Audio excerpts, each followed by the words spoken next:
Hi friends, ನಮಸ್ಕಾರ. ನೀವು ನೋಡ್ತಾ ಇದ್ದೀರಾ ಇನ್ಫಾರ್ಮರ್ ಹುಡುಗ ಚಾನಲ್. ಇವತ್ತು ನಾನು ನಿಮ್ಗೆ ಏನು ತಿಳ್ಸಕ್ಕೆ ಬಂದಿದ್ದೀನಿ ಅಂದರೆ, ಈಗ 2 ತಿಂಗಳಾಯಿತು, ಈಗಲೇ 3ನೇ ತಿಂಗಳಾಯಿತು. ಗೃಹಲಕ್ಷ್ಮಿ ಅಮೌಂಟ್ ಇನ್ನೂ ಬಂದಿಲ್ಲ. ಯಾವಾಗ ಬರುತ್ತೆ, ಯಾಕೆ ಬಂದಿಲ್ಲ ಅಂತ ಯೋಚನೆ ಮಾಡ್ತಾ ಇದ್ರಿ. ಹಲವಾರು ತಿಂಗಳಿಂದ ಇನ್ನು 8ರಿಂದ 10 ದಿನದಲ್ಲಿ ಬರುತ್ತೆ, 5 ದಿನದಲ್ಲಿ ಬರುತ್ತೆ ಅಂತ ವೀಡಿಯೋಸು ಸಹ ಯೂಟ್ಯೂಬ್ನಲ್ಲಿ ಹರಿದಾಡ್ತಿತ್ತು. ನಾನು ಮಾಡಿದ್ದೆ, ಆದರೆ ಬಂದಿರಲಿಲ್ಲ. ಯಾಕೆ ಬಂದಿಲ್ಲ ಅಂತೇಳಿ ಎಲ್ಲ ಕ್ಲಾರಿಫಿಕೇಶನ್ ಕೊಡ್ತೀನಿ, ಮತ್ತು ಯಾವಾಗ ಬರುತ್ತೆ ಅಂತೇಳಿ ನಿಖರವಾಗಿ ಹೇಳ್ತೀನಿ ಫ್ರೆಂಡ್ಸ್. ಅದಕ್ಕೂ ಮುಂಚೆ ನೀವು ನನ್ನ ಚಾನಲ್ಗೆ ಸಬ್ಸ್ಕ್ರೈಬ್ ಆಗಿಲ್ಲ ಅಂದರೆ ಪ್ಲೀಸ್ ಸಬ್ಸ್ಕ್ರೈಬ್ ಮಾಡಿ ನೋಡಿ ಫ್ರೆಂಡ್ಸ್. ಹಾಗೆ ಕೊನೆಯ ತನಕ ವಿಡಿಯೋ ನೋಡಿ. ನಿಮ್ಗೆ ಇಷ್ಟ ಆದರೆ ಲೈಕ್ ಮಾಡಿ ಫ್ರೆಂಡ್ಸ್.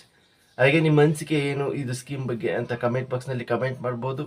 ಅದಕ್ಕೂ ಸಹ ಅವಕಾಶ ಇದೆ ಫ್ರೆಂಡ್ಸ್. ಈಗ ಏನಂತೇಳಿದ್ರೆ, ಗೃಹಲಕ್ಷ್ಮಿ ಅಮೌಂಟು 2 ತಿಂಗಳಿಂದ ಬಂದಿರಲಿಲ್ಲ. ಅದಕ್ಕೆ ಏನು ಕಾರಣ ಅಂತೇಳಿ ಈಗ ಮೊನ್ನೆ DK ಶಿವಕುಮಾರ್ ಅವರು ಮಾಧ್ಯಮದೊಂದಿಗೆ ಬಂದು ಮಾತಾಡಿದರು. ಏನಂತೇಳಿ ಅಂದರೆ, DBT ಸಮಸ್ಯೆ ಆಯಿತು, ತಾಂತ್ರಿಕ ದೋಷದಿಂದ ಸಹ ಇದು ಅಮೌಂಟ್ ಹಾಕಿರಲಿಲ್ಲ ಅಂತೇಳಿ ಹೇಳಿದರು. ನಾವು ಇರೋಷ್ಟು ಅಧಿಕಾರ ಎಷ್ಟು ವರ್ಷ ಇರುತ್ತೆ ಅಲ್ಲಿವರೆಗೂ ಸಹ ಇದು ಯೋಜನೆಯನ್ನು ನಿಲ್ಲಿಸಲ್ಲ ಅಂತಲೂ ಸಹ ಅವರು ಹೇಳಿದರು. ಅದರಿಂದ ದಿನ CM ಸಿದ್ದರಾಮಯ್ಯನವರು ಸಹ ಮಾಧ್ಯಮಗೋಷ್ಠಿಯೊಂದಿಗೆ ಮಾತಾಡಿ, ನಾವು ಈ ಯೋಜನೆಯನ್ನು ನಿಲ್ಲಿಸಲ್ಲ ಅಂತ ಅಂದಿನಿಂದ ಹೇಳ್ತಾ ಇದೀವಿ, ನಾವೆಂದಿಗೂ ಸಹ ನಿಲ್ಲಿಸಲ್ಲ, ಇದನ್ನ ಅಮೌಂಟ್ ಹಾಕ್ತೀವಿ ಅಂತ ಹೇಳಿದರು.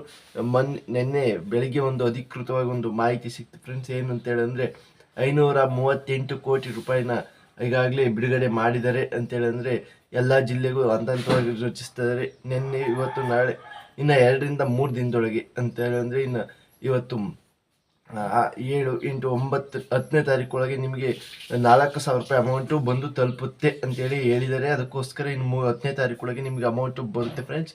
ಇದು ಕನ್ಫರ್ಮ್ ಸುದ್ದಿ ಆಗಿದ್ದು, ನಿಮ್ಗೆ ಇಷ್ಟ ಆದರೆ ಒಂದು ಲೈಕ್ ಮಾಡಿ friends. Thank you for watching.